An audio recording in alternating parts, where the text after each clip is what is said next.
Hey everybody, Scout Crafty here again, Mishmash Monday. Hope you had a great weekend. We got a few things to get to today.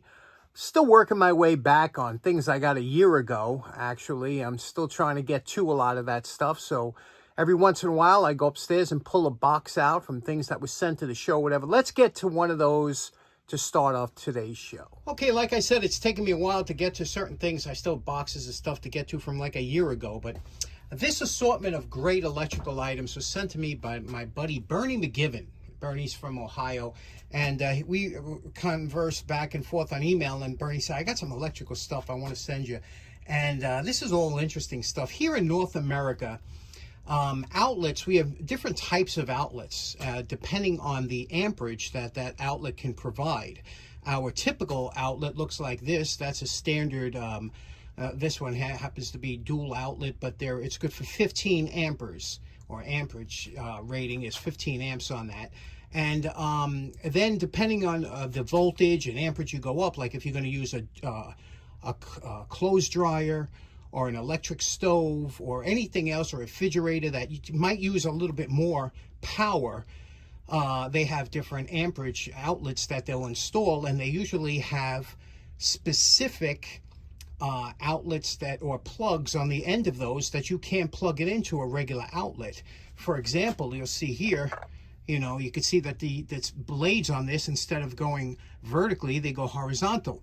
This is for 240 volts, or in this case 250 volts, and this one here is good for I believe 20 amps. So depending on the configuration of the blades and the outlet, that's how you can tell the amperage. So he sent me a bunch of these cool plugs for different wattages and amperages and stuff. He also said, look at this here. This is interesting.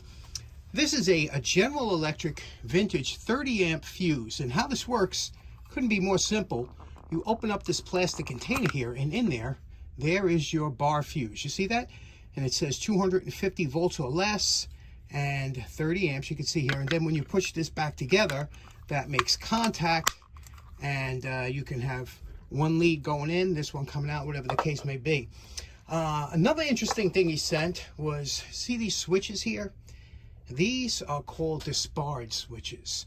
And these switches came out back in the late 50s, 60s, I want to say. They were popular because people are getting more and more lights and things like that in their kitchens and whatnot, and they, with this type of light, you could put 3 light switches where normally it would take the space of 1 switch. So they were 1/3 the size.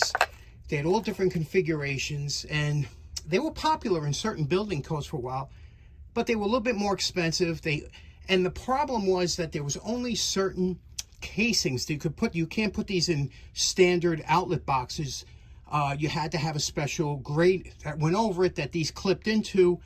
And another thing is, these usually went from left to right, instead of up and down. It was just a little bit different.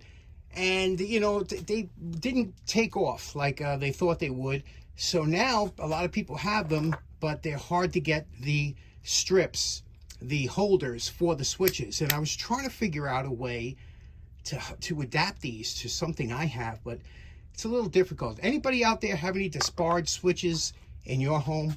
And great stuff. Bernie also said, now in the box was this, okay? And this is an emergency strobe light. We had these in the service, especially if you're doing water operations, things like that. You put these on your, look at this. Now, I have yet to have one of these that actually worked.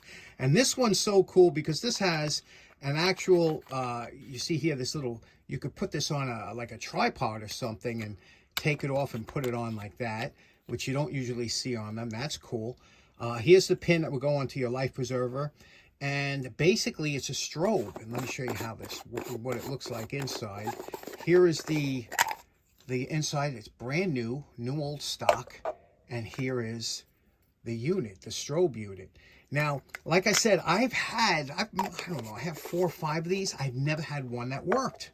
Because even though, for some reason, these are kind of finicky and tricky. So I'm hoping this will work. I got a battery. You have to have a fresh battery for this to work. So let's put the battery in and see if we can get this to fire up. But how cool is this? I always wanted one of these that worked. U.S. Coast Guard approved. Now, you know, it's funny. I'm such a fanatic when it comes to certain threads. Plastic threads always have a chance to cross thread, especially when they're new and things like that. And what I did was I put a drop of mineral oil on here and wiped it on. And that's because when, like I said, plastic threads have, sometimes they can be a little finicky.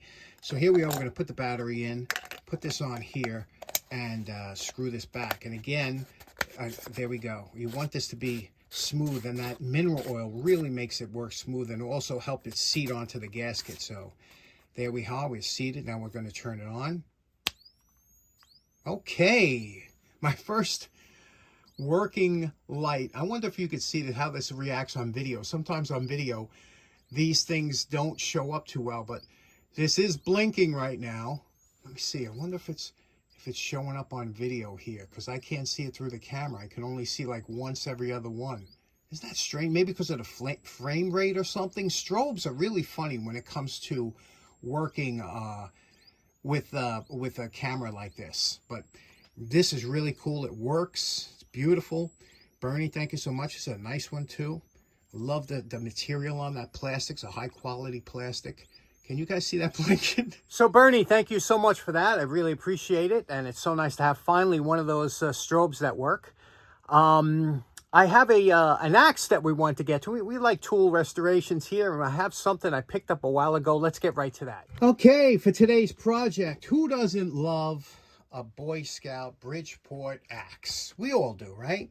I paid a lot of money for this. I think I paid $15 for this, which is, for me, that's a lot of money, especially when I get tools cheap here, right? But this one, the reason I bought this, the first thing, if you're going to look at one of these axes, you got to see how mushroomed the back is. Because remember, these were used by Boy Scouts who weren't known to be the most gentle with tools. I mean, and that's why a lot of these were popular.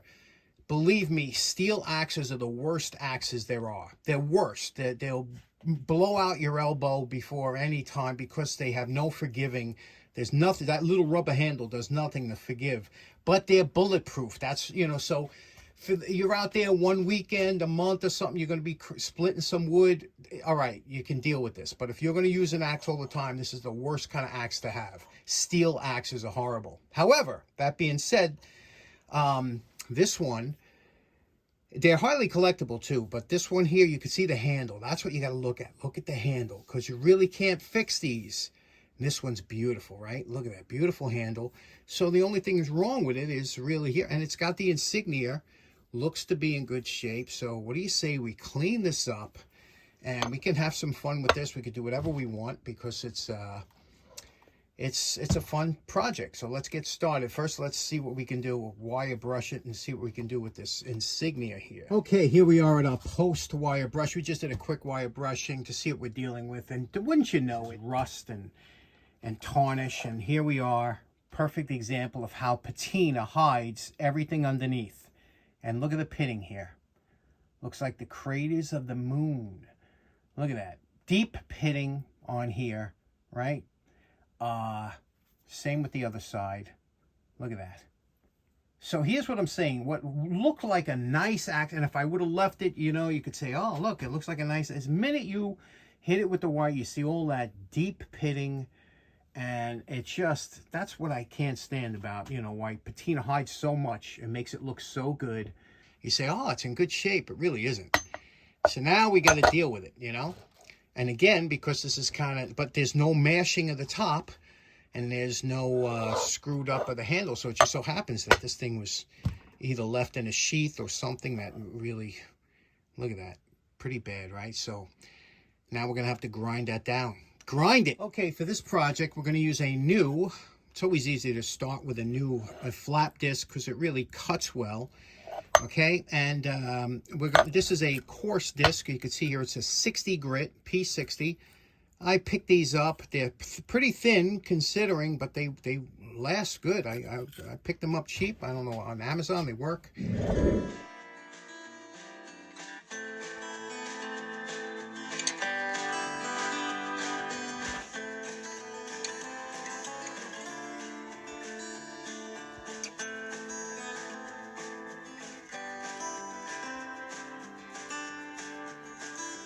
Okay, you can see here we have a little bit of a rough finish from that coarse disc. Now what we're going to do is we're going to work into a finer disc. This was the coarse disc. Now we're going to go to a 120 flap disc.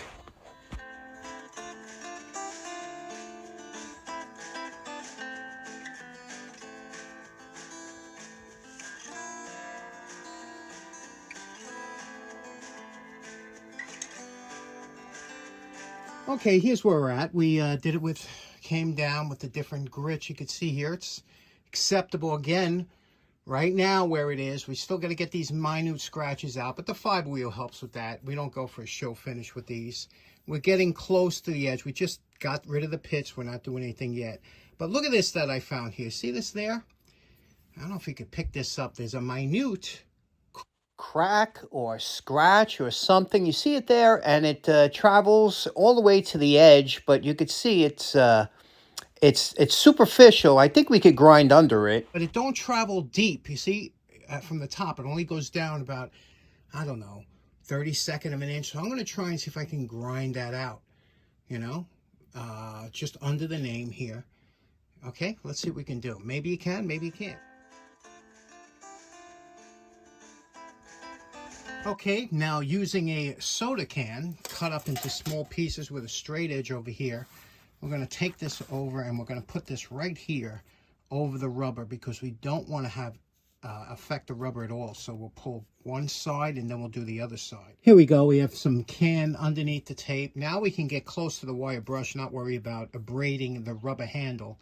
And as far as this goes, we might have to put a little paint stripper in there to let this get that paint up, but we're coming good. Then we'll do this with the belt sander because you can see the flap disc never gets it perfect, but so far we're looking very good. We were able to get rid of the paint using the wire brush. Now we're just going to use a dental tool to pick out any little bits of red paint that remain in the cracks of the handle here.